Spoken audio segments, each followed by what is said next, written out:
Hello everyone, welcome back to Sad School. My name is Azo and I am very sorry for the delay. There is a lot on my mind right now, but I will try to get more regular with these uploads.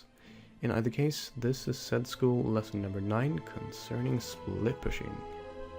Split pushing is a very important tool for Sad players in all elos.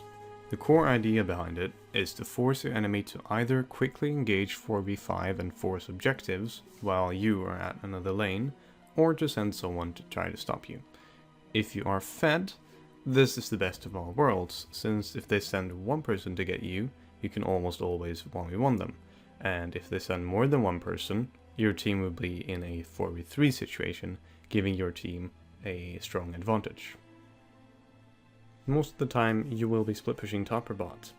Since the map is mirrored, let's look at this from the perspective of a blue side player, and let's start with warding.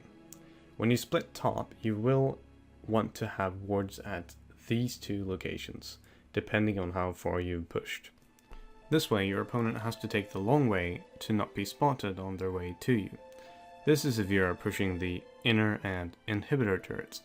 If you are pushing the outer and inner turret, consider warding either of these places instead. Now, if we flip to bottom side instead, you'll find that the warding is a bit more simplistic. Always have a ward in blue bush, no matter how deep you're splitting. If you are splitting deep, keep a ward around here, and if you're not splitting as deep, and you know that they will be roaming from mid lane, it does not hurt to keep a ward at Drake. The times to split are either when you feel that you can't do much in teamfights for whatever reason, or if your team is unable to siege because of strong anti-siege, or if you want to force an objective such as Baron by splitting bot and giving the enemy team an ultimatum that they have to deal with very quickly. Now that brings me to the main thought behind split pushing and how effective it is in solo queue. Make sure to tell your team that you are splitting, and that until they see at least one enemy on your lane, they should stay defensive. If they can manage that, a split push is easily something that could give your team back the advantage, since it requires a bit of organization by the enemy team to deal with. If you're split pushing and your team dies, weigh your options quickly. Can you get the inhibitor? Should you go back in defense? Those are usually your two options. Usually you can't defend one versus many, but if the enemy team is low and has lost a few members in the fighting, it's possible you could even clean up and get a few kills if you go back to defend. But usually what you want to do is keep pushing and get the inhibitor if they can't come get you.